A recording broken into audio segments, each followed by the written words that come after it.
That's a big statement. Let's say it again. Under the emperors, under their bedfellows, the church was going to be the ruler of the world over all nations. The Pope, who lived in Rome, still lives in Rome, was the highest on earth to God. Now, this is pretty heavy stuff. And you can see the melding of church and state, where church doctrine became so tightly ingrained and interwoven with affairs of government, affairs of the state. Incidentally, I know that there's a First Nations large component here, and for some of the things, well, not for some of the things, for almost all of the things that happened later to Indigenous peoples, and again, don't believe me because this is a terrible statement. For Indigenous peoples, whether they were in Africa or India or in Saskatchewan, the things that were done to Indigenous people were done in the name of God.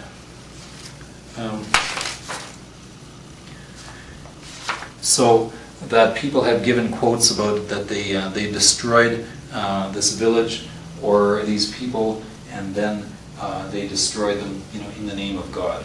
And sometimes they would write things like, "The Lord has given us providence over the earth and has chosen to smite our enemies."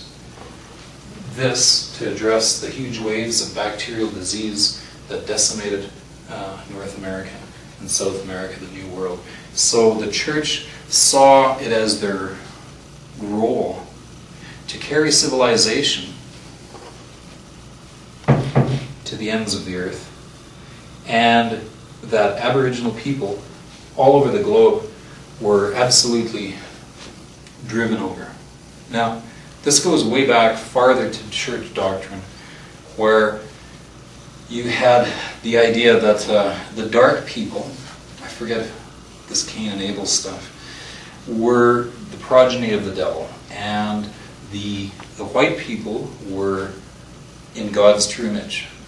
There's church doctrine that's still out that talks about how humans are created in the likeness of God.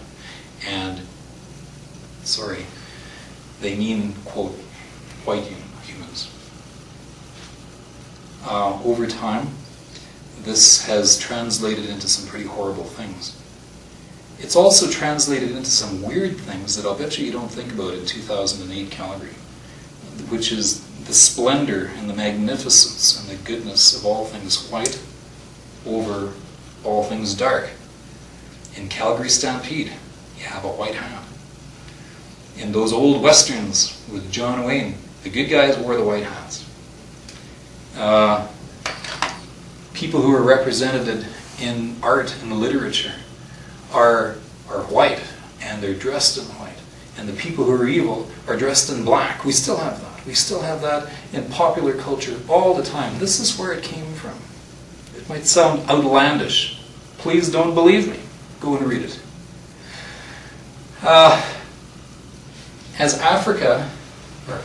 As Rome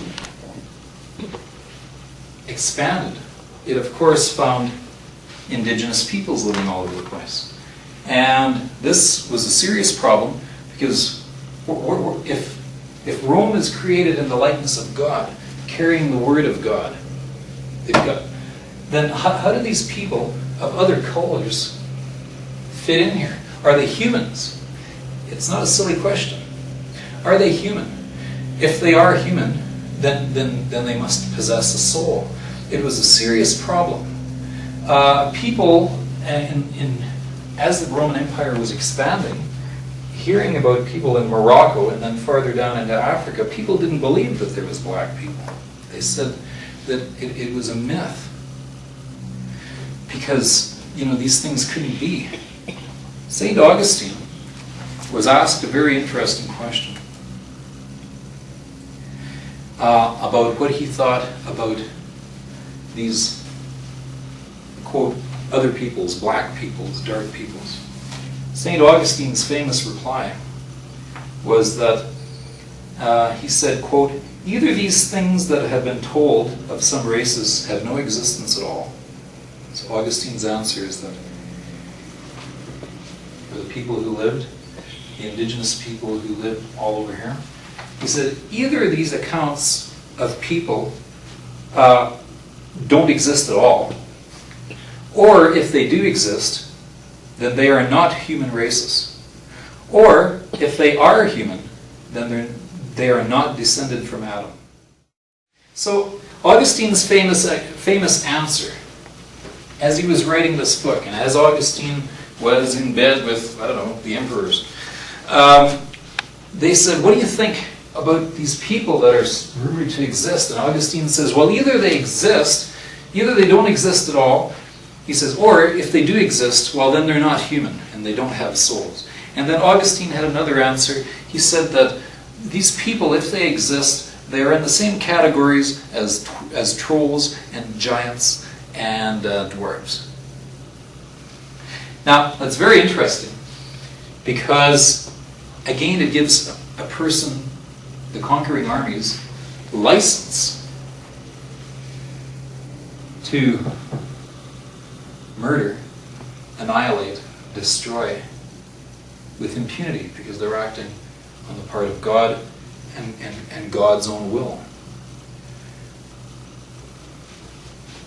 Dark times. Now,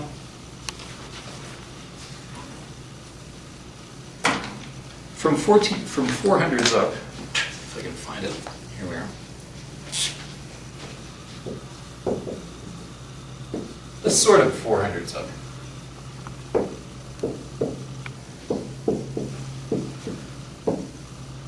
Rome began to collapse. There was lots of reasons for that.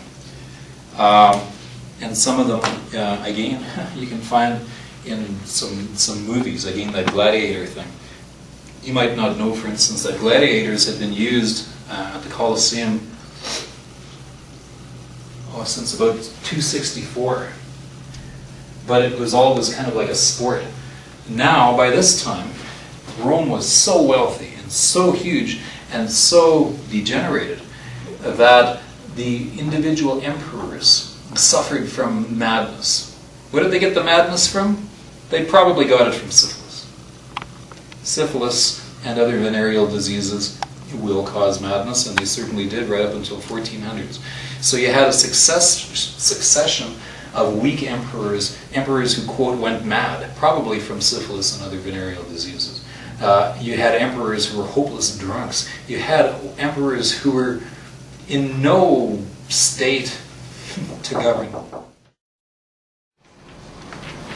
So we left off on our history lesson talking about when Rome started to fall apart.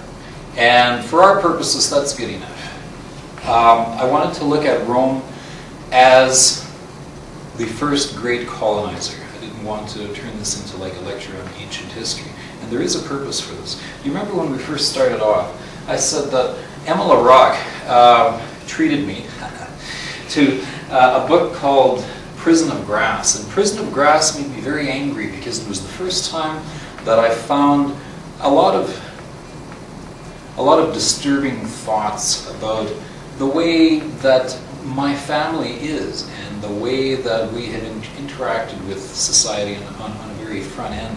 And then as I grew older and made more travels, not only between Aboriginal and non-Aboriginal, but as I continued to do things, and I met people from all kinds of places. I met people from the Sudan, I met people from Nepal, I met people from Singapore, from Korea, from Austria, Poland, everywhere. And as my experience with humans have grown, my critique of colonization has grown too. And I think that I might have mentioned earlier that it's become kind of my favorite enemy. And I thought that it's good enough to stop at the end of the Roman Empire, because this isn't necessarily about the Roman Empire as much as it is about colonization And so I also talked about in the very beginning some questions that I first had when I first experienced colonization. That Prison of Brass made me mad, and so I read it again, and then I read it again. And then I asked the prof if she had other materials, and she showed me books like The Colonizer and the Colonized, which had to do with French colonizers and Algerian blacks. And then I read Pedagogy of the Oppressed, which had to do with South American Spanish colonizers versus the Spanish indigenous peoples. And then I read Frantz Fanon, The Wretched of the Earth, again an African experience. And as I started to read about colonization, it seemed less about them and us than a human experience, but a human experience in such a complicated, nasty version that is so huge that I think it escapes the notice of a lot of us, and maybe like patriarchy. And so some of the first questions that I had, I thought that I'd bring them up again.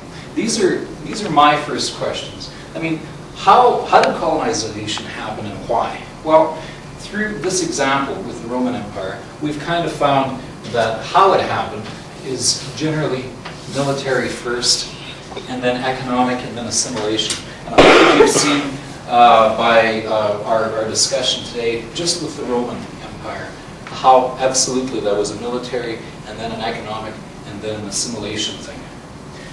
You need to know really quickly that this happens everywhere.